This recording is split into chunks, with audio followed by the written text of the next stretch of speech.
Assalamualaikum warahmatullahi wabarakatuh. Selamat siang anak-anak. Bagaimana kabarnya hari ini? Sudah sehat? Alhamdulillah. Sebelum belajar dimulai, mari kita baca doa sesuai agama masing-masing ya.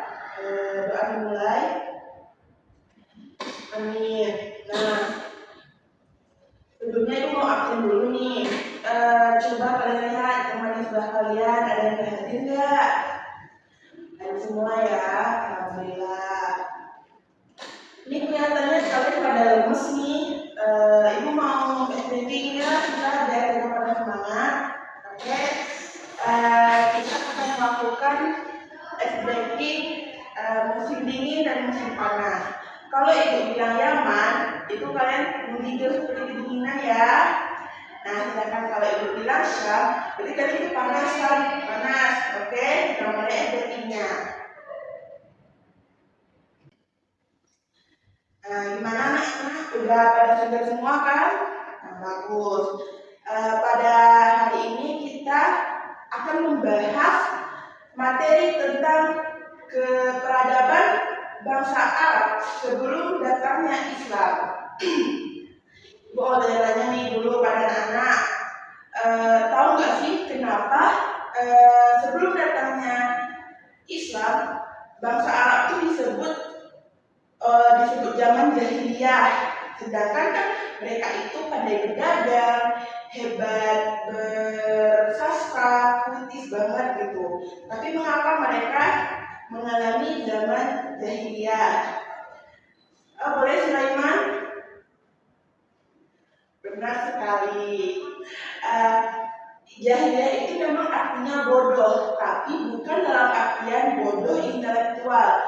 Namun mereka itu kurang dalam memahami iman, bahkan tidak ada iman. Agama mereka itu sudah menurun. Mereka suka melakukan judi, minum khamar, bahkan mereka membunuh bayi perempuan. Nah, hal itu kan tidak etis. Maka datanglah Islam untuk mengajarkan kebaikan. Nanti nih ibu tanya lagi pertanyaan. Kan di Arab itu cuacanya sangat ekstrim. Bagaimana mereka nih, misalnya kalian tinggal di gurun pasir, gimana cara kalian bertahan hidup? Oh, masih bingung ya? Oke. Nah, pada kesempatan hari ini ibu akan menampilkan video dokumenter Jazirah Arab. Nah, kita tonton bersama-sama ya anak-anak. Setelah kita tonton video dokumenter, menurut kalian apa sih tantangan terbesar bagi bangsa Arab di cuaca ekstrim? Ya, betul sekali Ismail. Cuaca ekstrim itu mempengaruhi fisik dan mental seseorang. Makanya kita ketahui badan fisik dari bangsa Arab itu kekar, tinggi, karena mereka itu salah satu cara bertahan hidup mereka.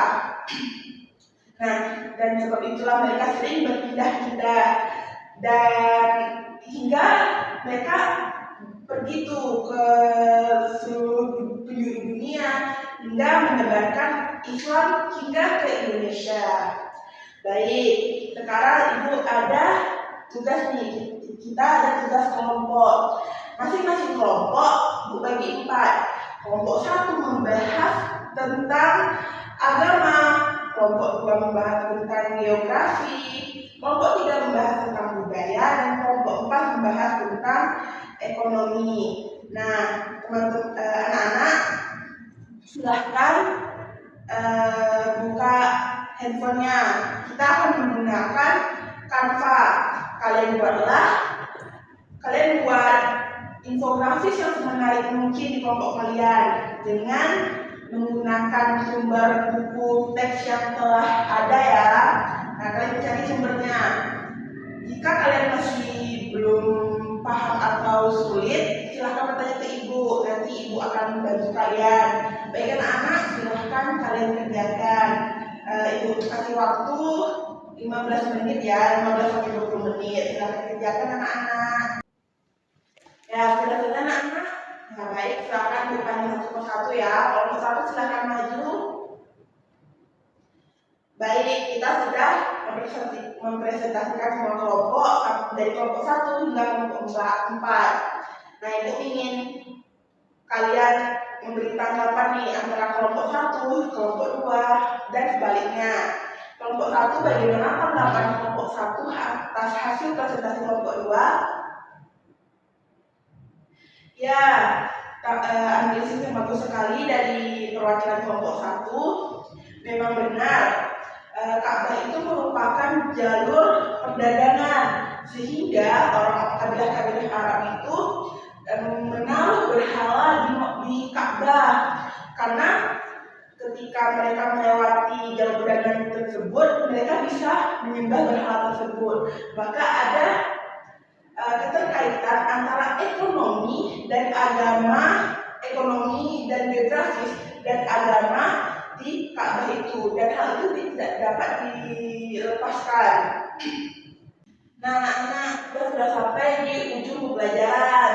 Jadi hasil diskusi yang anak semua dari kelompok 1 hingga kelompok 4 itu sudah sangat bagus.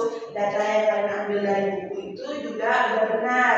Ibu harap kalian terus mempertahankan pembelajaran seperti ini ya. Baik, terakhir Ibu akan memberikan kesimpulan bahwa kedatangan Islam ke Jazirah Arab itu bukan tanpa nama saja atau sekedar lewat. Islam memberikan penyempurnaan tatanan sosial, ekonomi, kehidupan, dan agama, bahwa dengan agama itulah kehidupan sosial atau ekonomi itu akan berjalan beriringan, sehingga sampailah bangsa Jazirah Arab ini tumbuh berani hingga mereka menelusuri seluruh dunia, terutama Indonesia, karena mereka menyebarkan agama Islam. Itulah bukti bahwa besarnya dampak kedatangan Islam, dan dampak itulah yang membuat mereka bertahan hingga saat ini. Baik, sekian dari Ibu ya. Sebelum kita menutup pembelajaran hari ini, Ibu mau salah satu perwakilan untuk membacakan doa. Ya, silakan kita berdoa. Alhamdulillah. Ya, baiklah, untuk pertemuan besok kita akan membahas tentang kelahiran Nabi kita, Nabi Muhammad SAW. Ibu akhiri, wassalamualaikum warahmatullahi wabarakatuh.